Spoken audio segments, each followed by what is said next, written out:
या कलाकारांचंही आपण या ठिकाणी स्वागत करावं. एक विशेष सांगण्यासारखा गुण आहे. येसूबाईंनी जसा संघर्ष आपल्या जीवनामध्ये केला तसाच संघर्ष शिवमती आशाताई मोरजकर यांनी सुद्धा आपल्या आयुष्यामध्ये केला. 2 वेळा कॅन्सरशी झुंज देत आज सुद्धा या कलेच्या माध्यमातून रसिकांची सेवा करतायत आणि त्यांच्या मनामध्ये असणारं शिवप्रेम जे आहे ते अशा या कार्यक्रमाच्या माध्यमातून व्यक्त होत आहे. मी त्यांना विनंती करतोय की त्यांनी महाराणी येसूबाई यांच्या जीवनावरील एकपात्री प्रयोग श्री सखी रात्री जयती आपल्या सर्वांच्या समोर सादर करावा.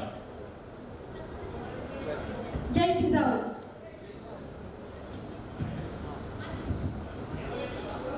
जय जिजाऊ. ओळखलात का आम्हास? अहो ओळखलात का आम्हास?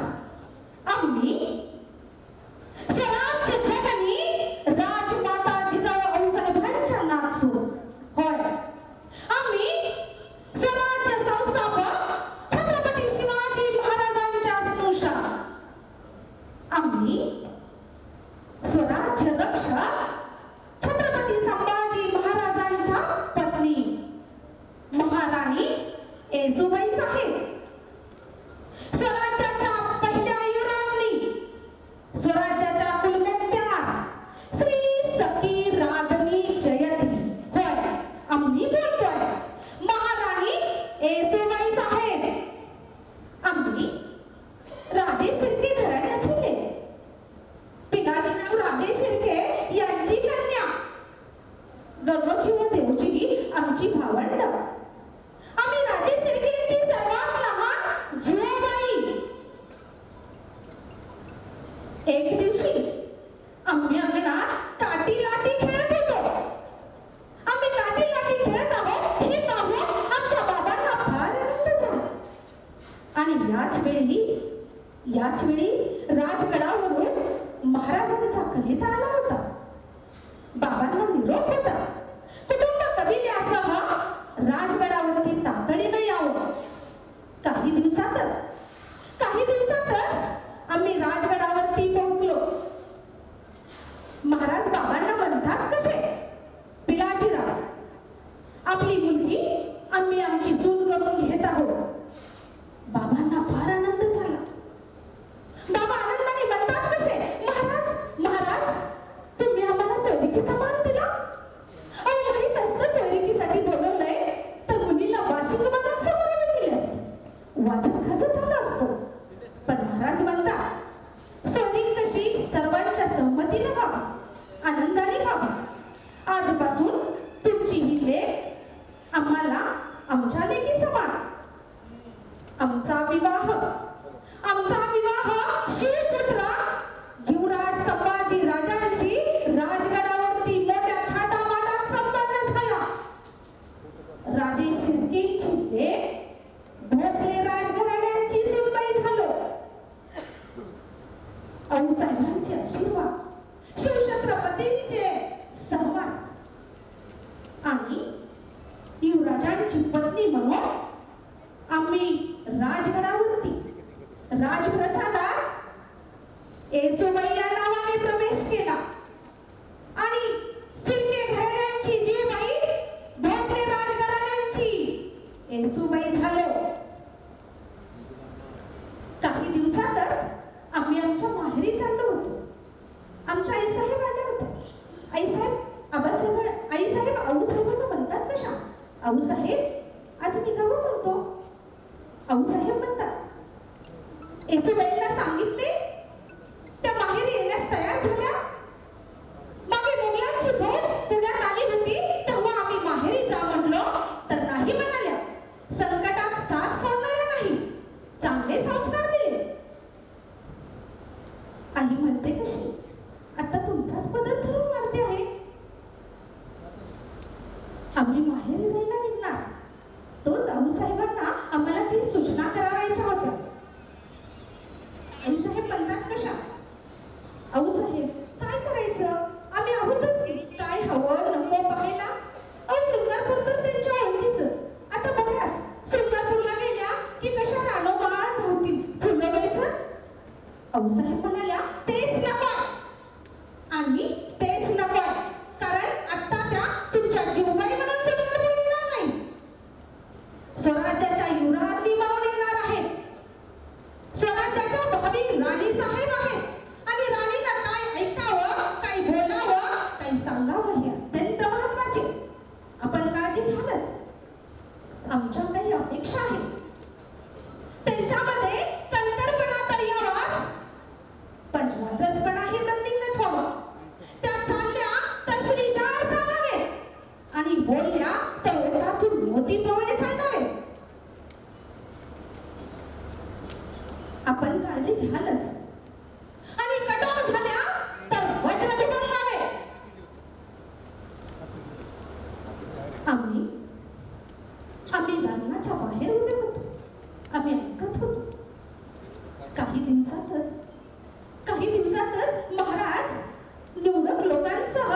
औरंगजेबाच्या भोवतीच गेली. 5000 मनसबदाराच्या रांगेत महाराजांना उभं केला आणि महाराजांनी औरंगजेबाच्या दरबाराचा त्याग केला. रागवलेल्या बादशाहाने मात्र औरंगजेबाने महाराजांना नजरकैदेत ठेवले. महाराज शत्रूच्या पोटात असणं हे अत्यंत धोक्याचे होते आणि म्हणून महाराजांनी अत्यंत धाडसाने, शिताफीने आणि युक्तीने आपली सुटका करून घेतली. महाराज स्वराज्यात परत आले. राजगडावरती पाखरासारखे येऊन दाखल झाले. परंतु आमची भिरभिरती नजर मात्र युवराजांना शोधत होती. युवराजांना मथुरेत महाराजांनी सुरक्षित ठेवले होते. मोगलांना समजू नये म्हणून महाराजांनी त्यांच्या मृत्यूच्या अफवा पसरवल्या होत्या. हा महाराजांचा गनिमी कामा होता. काही दिवसातच महाराजांचा राज्याभिषेक सोहळा संपन्न झाला. स्वराज्याला छत्रपती मिळाले. राजमाता आऊसाहेबांचं स्वप्न साकार झालं. रायगडावरती महाराजांचा स्वराज्याभिषेक सोहळा मोठ्या थाटामाटात संपन्न झाला. क्षत्रिय कुलावतांसह सिंहासनाधीश्वर छत्रपती शिवाजी महाराज या बिरुदावलीनं सर्व स्वराज्य रोमांचित झाले आणि स्वराज्याचा भगवा अभिमानाने फडकू लागला. याच समयी युवराजा पदाचा अभिषेक झाला आणि स्वराज्याला युवराज मिळाले. आणि याच वेळी सकल संपन्न सौभाग्यवती येसूबाई म्हणजेच आम्ही स्वराज्याच्या युवराज्ञी झालो. महाराजांचा राज्याभिषेक सोहळा डोळ्याला ठिपून टाकणारा हा सोहळा आम्ही पाहिला. परंतु महाराजांच्या राज्याभिषेक सोहळ्याच्या 12व्या दिवशीच आमच्यावरती एक दुःखाचा डोंगर कोसळला. स्वराज्य जननी राजमाता आऊसाहेब आम्हाला कायमच्या सोडून गेल्या. आऊसाहेब आम्हाला सोडून गेल्या होत्या. महाराजांना फार मोठा धक्का बसला होता. युवराजांना त्यांच्या आईच्या नंतर आजींना जी माया लावली ती मायाच नाहीशी झाली होती. आऊसाहेबांच्या आठवणी तरी किती सांगाव्या. आऊसाहेबांचे आशीर्वाद, शिवछत्रपतींचा संस्कार घेऊनच आम्ही रायगडावरती पाऊल टाकले होते. आऊसाहेबांच्या माहेरी त्यांचे पिता लखोजीराजे जाधव यांच्या पदरी अनेक विद्वान पंडित होते. त्यांच्याकडून आऊसाहेबांना जसे शिक्षण दिले गेले त्याच पद्धतीनं आमच्या माहेरचे शाक्त विद्वान पंडित रायगडावरती आले आणि आऊसाहेबांच्या मार्गदर्शनाखाली आम्हास युवराजांना संस्कृत फारसी भाषांबरोबर अनेक कलेचे शिक्षण दिले गेले. या आऊसाहेब आम्हाला सोडून गेले होते. काही दिवसातच आम्ही शृंगार बघून मोठ्या होऊन आलो होतो. रायगडावरती परत युवराज म्हणतात कसे, येसू किती मोठा झाला. आम्ही लाजून म्हटलं तुम्हीही.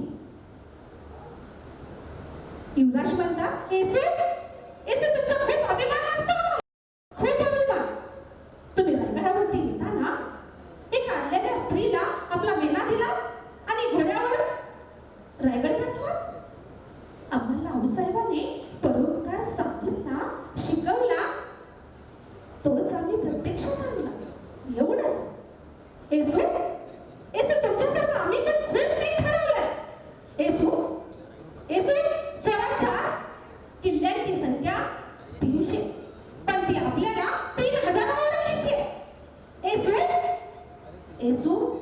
साम्राज्यापेक्षा मोगली साम्राज्य 100 पटीने मोठे, परंतु मोगल आबासाहेबांना वचकून असतात.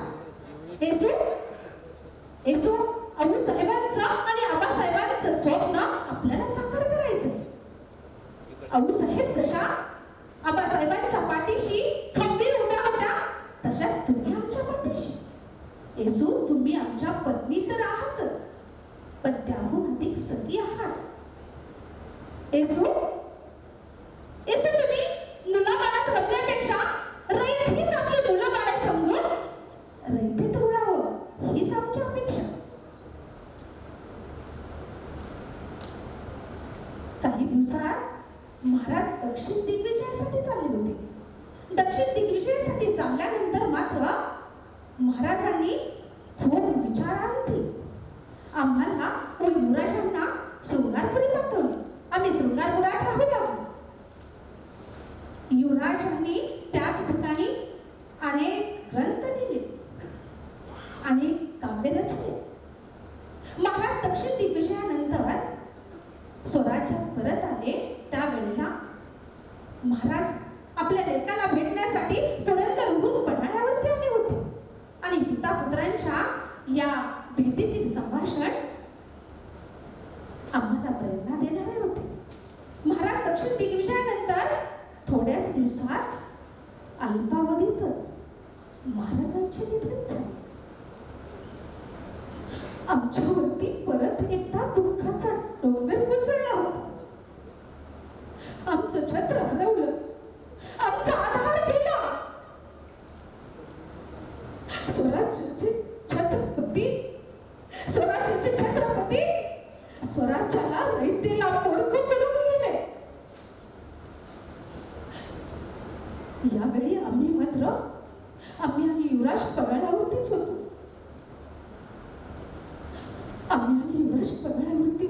परंतु महाराजांच्या मृत्यूची बातमी मात्र आमच्यापर्यंत येऊ नये म्हणून रायगडावरती खबरदारी घेतली जात होती. आबासाहेबांच्या किती आठवणी सांगा, किती आठवणी. आबासाहेबांचा आमच्यावरती खूप विश्वास होता. आऊसाहेब होत्या त्यावेळेला कुलमुखदार म्हणून स्वराज्याचे शिक्के कटार आऊसाहेबांकडे होते. परंतु आऊसाहेबांनंतर महाराजांनी स्वराज्याचे शिक्के कटार आमच्याकडे सुपूर्द केले आणि म्हणतात कसे, येसूबाई, आजपासून आमचे हे शिक्के कटार तुमच्या हाती सुपूर्द करत आहोत. यावरती शेकडो लोकांचे भवितव्य आहे आणि आम्हाला कुलमुखदार म्हणून गौरवले. स्वराज्याच्या कुलमुखदार म्हणून आम्ही स्वराज्याचा अंतर्गत कारभार पाहू लागलो, ज्ञाननिवाडे करू लागलो. परंतु रायगडावरती जे कटकारस्थान शिजत होती, त्याच्यामध्ये या कटकारस्थानामध्ये सामील असलेले अनाजी दत्त, मोरोपंत पिंगळेसह त्यांच्या अनेक सहकाऱ्यांना युवराजांनी कैद केले. यामध्ये मात्र हंबीरराव मामा आणि आमचे पिता दोघांनी मात्र युवराजांना फार साथ दिली. तब्बल 4 वर्षांनी युवराज रायगडावरती परत आले होते. तब्बल 4 वर्षांनी रायगडावरती परत आल्यानंतर कटकारस्थानांचा बंदोबस्त करून युवराजांनी स्वतःचा स्वराज्याभिषेक सोहळा संपन्न करून घेतला आणि यामध्ये स्वराज्याला दुसरे छत्रपती मिळाले. क्षत्रिय कुलावतांसह सिंहासनाधीश्वर नृपती झाले आणि आम्ही स्वराज्याच्या दुसऱ्या महाराणी म्हणून अभिषेक समयी विराजमान झालो. यावेळी मात्र स्वराज्याचा विस्तार वाढत होता. स्वराज्याचा विस्तार वाढत असताना महाराजांना मात्र फुरसत मिळत नसे. सतत रणांगणावरती आणि याच वेळामध्ये अंतर्गत कारभार पाहण्यासाठी जवळची व्यक्ती असणं जरुरीची होती, कारण कटकारस्थानं अनेक शिजत होती. म्हणून महाराजांनी आम्हाला श्री आमची सखी रातनी जयती हा शिक्का करून स्वराज्याचा कारभार पाहण्याची जबाबदारी आमच्यावरती टाकली. आम्ही महाराजांना स्वराज्याच्या कारभारामध्ये हातभार लावू लागलो, न्याय निवाडे करू लागलो. आऊसाहेबांचे संस्कार आणि शिकवण या ठिकाणी आम्हाला कामी आली. स्वराज्य विस्तार वाढत होता, परंतु याच वेळी मात्र उत्तरेत एक घटना घडली. औरंगजेबाचा पुत्र शहाजादा अकबर याने राजपुतांना एकत्रित करून आपल्या पित्याबरोबर बंड पुकारले होते आणि याचाच राग मनात धरून औरंगजेबाने मात्र त्याचा पुत्र शहाजादा अकबरला पराभूत केले होते. पराभूत झालेला शहाजादा अकबर मोगली ठाणी चुकवत मराठा साम्राज्यात येऊन पोहोचला होता आणि मराठ्यांचा आश्रय झाला. परंतु याचाच राग मनात धरून आणि संतापलेल्या औरंगजेबाने मात्र दक्षिणेस कूच करण्याचे ठरवले. अफाट साधन सामग्री, मोठमोठ्या तोफा दारुगोळ्यांसह औरंगजेब दक्षिणेवरती चालून आला होता. मराठा साम्राज्य नेस्ताभूत करण्याचा त्याचा महत्वाकांक्षा होती. आणि याच वेळात महाराज खेळण्या खेळून रायगडाकडे येत होते. रायगडाकडे येत असताना महाराजांचा मुक्काम संगमेश्वरावरती होता. संगमेश्वरावरती महाराज असताना महाराजांची उत्तम बातमी औरंगजेबाचा सरदार मुकरब खान यास लागली. संगमेश्वर हा सह्याद्रीतील अतिशय दुर्गम भाग मानला जायचा. वाऱ्यालाही अडवणारा, सूर्यालाही थोपवणारा अशा घनदाट अरण्याच्या ठिकाणी शत्रूंचा शिरकाव होईल हे महाराजांच्या आणि त्यांच्या सजगहेरांच्या मनाला ही बातमी शिवली. परंतु घात झाला होता. मुकरब खानाने संगमेश्वरावरती छापा टाकला आणि महाराजांना आणि कवी कलशांना पकडले गेले. महाराज आणि कवी कलश यांना पकडले गेले होते. ही बातमी स्वराज्यात येण्या अगोदर त्या सरदाराने महाराजांना बहादूरगडावरती बादशाहच्या समोर उभे केले. परंतु महाराजांना पकडलेली बातमी मात्र स्वराज्यात वाऱ्यासारखी येऊन आमच्यापर्यंत आली होती. महाराज नाही, तुम्हाला काही होणार नाही. तुम्हाला आम्ही सोडून आणू. आम्ही प्रसंगी तलवार घेऊन बाहेर पडू, परंतु तुम्हाला सोडून आणू हा शब्द आहे तुमच्या स्त्री सखी रात्रीचा. महाराज तुम्हाला काही होणार नाही. रयत सगळी भांबावली होती. रयत पोरगी झाल्यासारखी भांबावली होती आणि आम्ही मात्र मसलच चालू केली. कारण आम्ही रडलेलो आणि आम्ही असे शांत बसलेलो महाराजांना आवडणारे नव्हतं. कारण आम्ही सगळी रात्री वरून महाराजांच्या आयुष्यात स्थान प्राप्त केलेलं होतं. आम्ही मसलत चालू केली. मोजक्या मंत्र्यांना एकत्रित करून त्यांना निर्णय सांगितला. स्वराज्याचं सिंहासन रिकामं ठेवलेलं चालणार नव्हतं. स्वराज्याच्या सिंहासनावरती राजाचा वारस नेमायचा होता. यावेळी आमच्या समोर महाराणी म्हणून दोन पर्याय होते. एक म्हणजे आमचा अज्ञान पुत्र शिवाजी राजे, म्हणजे सर्वजण त्यांना शाहू राजे म्हणून ओळखतात. आमचा अज्ञान पुत्र शाहू राजे यांना गादीवरती बसवणे आणि अधिकारपत्र आपल्या हातात घेणे, राज्यकारभार स्वतः चालवणे. आणि दुसरा पर्याय म्हणजे आमचे धीर राजाराम राजे यांना गादीवरती बसवणे आणि स्वराज्याचे छत्रपती घोषित करणे. परंतु आम्ही राजाचे हित पाहिले आणि राज्य प्रस्थापित करण्याची ऐती संधी आम्हाला चालून आली होती, परंतु आम्ही राजाचे हित पाहिले आणि आमचे धीर राजाराम राजे यांना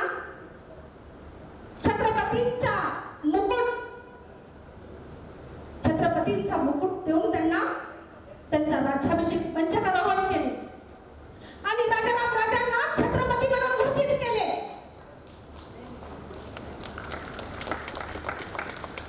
यानंतरच मात्र मोगली फौजांनी स्वराज्यात धुमाकूळ घातलेला होता. जागोजागी मोगली फौजांच्या तुकड्या येऊन रयतेला त्रास देत होते. मुकरब खानाचा जुल्फिकार खानाचा वेढा तर रायगडाला पडणार अशी बातमी आमच्या समोर येत होती. जुल्फिकार खानाचा वेढा राजधानी रायगडाला पडल्यानंतर नाकेबंदी होण्या अगोदर आम्हाला एक निर्णय घेणं गरजेचे वाटले.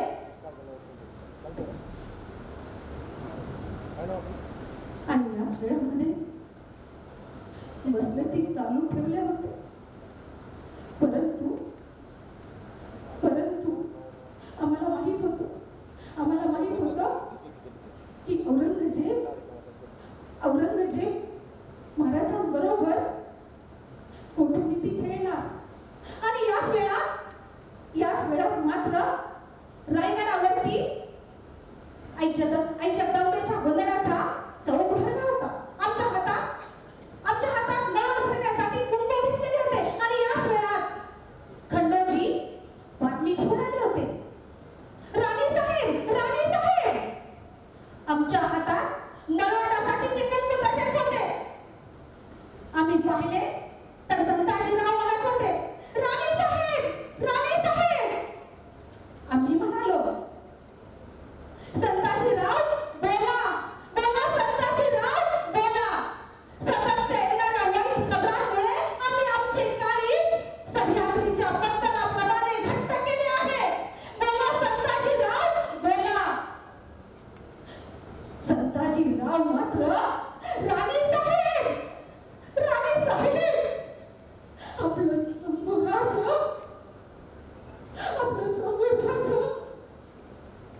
आपल्याला सोडून गेला. छत्रपती स्वराज्याचे दुसरे छत्रपती सिंहाचा छावा आपले महाराज रयतेला सोडून गेले. महाराज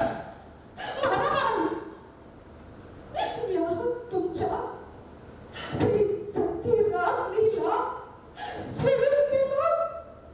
रयतेला मोठा करून सोडून गेला. नाही महाराज नाही,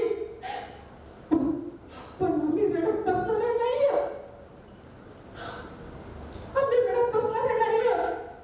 महाराजांना ते कदापिही आवडणार नाही. याच वेळेला मात्र रयत रडत होते. सरदार सगळं संपलं म्हणून रडत होते. पण आम्ही म्हणालो, संपलं काहीच नाही.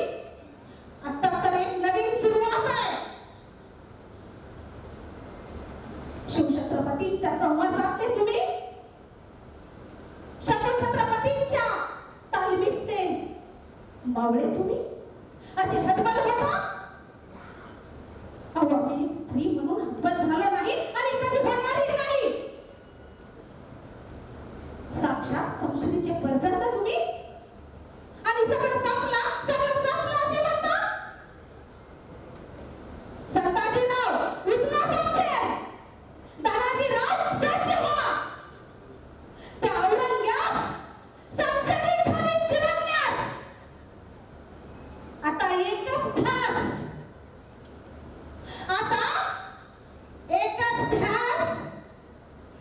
मोगल साम्राज्याचा ऱ्हास. जीवात जीव आणि श्वासात श्वास असेपर्यंत या स्वराज्याचे रक्षण करायचे. स्वराज्यासाठीच मरायचे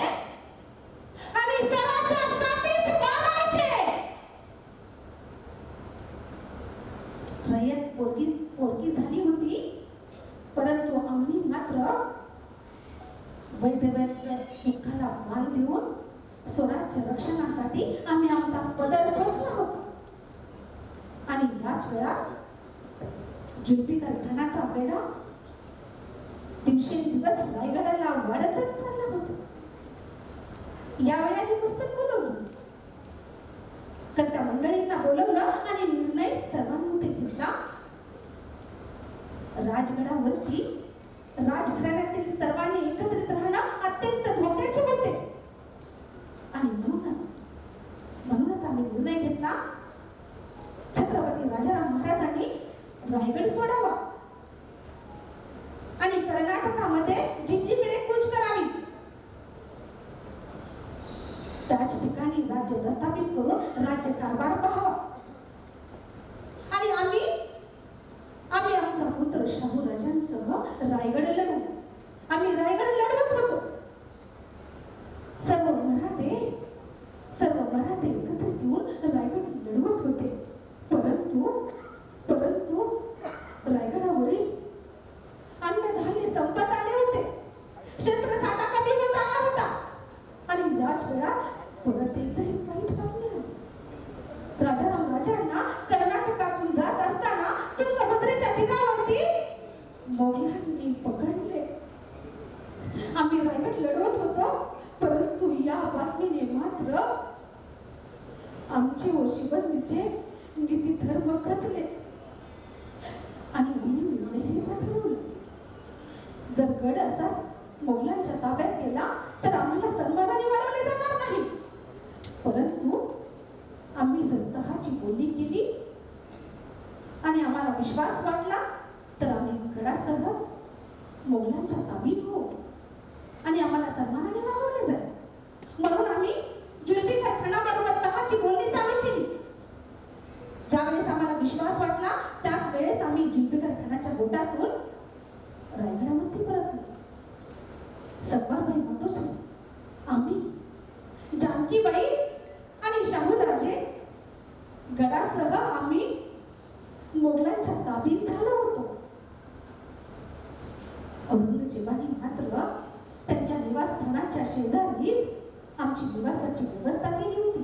आणि बातमी आली, राजाराम राजे कर्नाटकात जिंजीला पोहोचले आहेत, सुखरूप पोहोचले आहेत. परंतु या बातमीने अगोदरच जे व्हायचे होते ते होऊन गेले होते. पण आम्हाला आनंद होता, स्वराज्याचे छत्रपती सुखरूप आहेत. औरंगजेबाच्या गोटात गेल्यानंतर मात्र शाहू राजांना 7,000 मनसबदारी देऊन राजा म्हणून घोषित केले. आणि त्यांच्या जहागिरीचा कारभार आम्हाला आमच्या तंबूतून म्हणजे आमच्या निवासस्थानातूनच करावं लागत असे. आम्हाला बाहेर पडण्याची परवानगी मात्र औरंगजेब देत नसे. आणि याच वेळा आम्ही हेरांमार्फत राजाराम महाराजांना माहिती पुरवत होतो. राजाराम महाराजांनी आम्हाला सोडवण्याचा खूप प्रयत्न केला, पण त्यांना यश आले नाही. आणि याच वेळात मात्र पावसाळ्याच्या ऐन तोंडावरती औरंगजेबाच्या तंबूवरती हल्ला झाला. आणि या हल्ल्यामध्ये तंबूचे तणाव कापले गेले आणि तंबू खाली कोसळला. तंबूला बसवलेले सोनेरी कळस मात्र कापून नेले होते. औरंगजेबाला या तंबू खालीच सापडायचा, परंतु याच वेळी औरंगजेब मात्र बाहेर होता आणि तो वाचला. परंतु तंबूचे तणाव कापणारे मात्र हर हर महादेव म्हणत होते. औरंगजेबाच्या तंबूच्या शेजारी आमचा तंबू असल्यामुळे आम्ही हे प्रत्यक्ष पाहिले होते. काही दिवसात औरंगजेबाचा मृत्यू झाला. परंतु औरंगजेबाचा मृत्यू झाला पण आमची काही संपत नव्हती. औरंगजेबाच्या मृत्यूने मराठा साम्राज्याचे एक महान पर्व संपले होते आणि आमची कैद मात्र दिल्लीत चालूच होती. आमचा पुत्र शाहू राजांना सोडवले गेले, परंतु शाहू राजांना देखील स्वराज्यात परत आल्यानंतर खूप संघर्ष करून राजधानी स्थापन करावी लागली आणि साताऱ्यामध्ये शाहू राजांनी आपली राजधानी स्थापन करून तिथून राज्यकारभार चालू केला. आमच्या पुत्राची ही बातमी ऐकून आम्हाला फार आनंद झाला होता, परंतु आम्हाला मात्र ओलीसच ठेवले गेले होते. दिवसामागून दिवस जात होते, महिन्यामागून महिने जात होते, तर वर्षामागून वर्ष होते, परंतु आमची सुटका मात्र होत नव्हती. शाहू राजांनी आम्हाला सोडवण्याचा फार प्रयत्न केला, परंतु त्यांनाही यश येत नव्हते. परंतु एक तपानंतर आम्ही राजमाता म्हणून आमच्या पुत्रास भेटलो होतो. तब्बल 29 वर्षांनी आम्ही कैदेतून सुटून स्वराज्यात आलो होतो. शाहू राजांना फार आनंद झाला होता, परंतु या वेळामध्ये आम्ही शाहू राजांना त्यांच्या राज्यकारभारात हातभार लावत होतो. स्वराज्य प्रेम आणि स्वतंत्र प्रेम याच्यामध्ये आम्ही कधीच तडजोड केली नाही. अनेक दुःख आली, परंतु आम्ही स्वराज्य हित जाणले आणि खूप मोठ्या त्यागाला सामोरे गेलो. आजपर्यंत कितीही दुःख आमच्या आयुष्यात आली, अनेक यातना, भयानक त्याग, परंतु आम्ही मात्र राज्यहिताचाच विचार केला. आऊसाहेबांची नागसून शिवछत्रपतींची स्नुषा आणि युवराज संभाजी राजेंची पत्नी म्हणून आम्ही रायगडावरती पाऊल ठेवले होते आणि त्यावेळेस पासूनच आम्ही राज्यहिताचा विचार केला होता. म्हणून 29 वर्षाची कैद, अनेक यातना, अनेक दुःख आजपर्यंत इतिहासात कुठल्याही राणीला आले नाहीत आणि परतही येऊ नये ही जिजाऊ चरणी प्रार्थना करते. एक वीर कन्या, वीर स्नुषा आणि वीर पत्नी म्हणून मात्र आम्ही अखेरचा श्वास घेतला.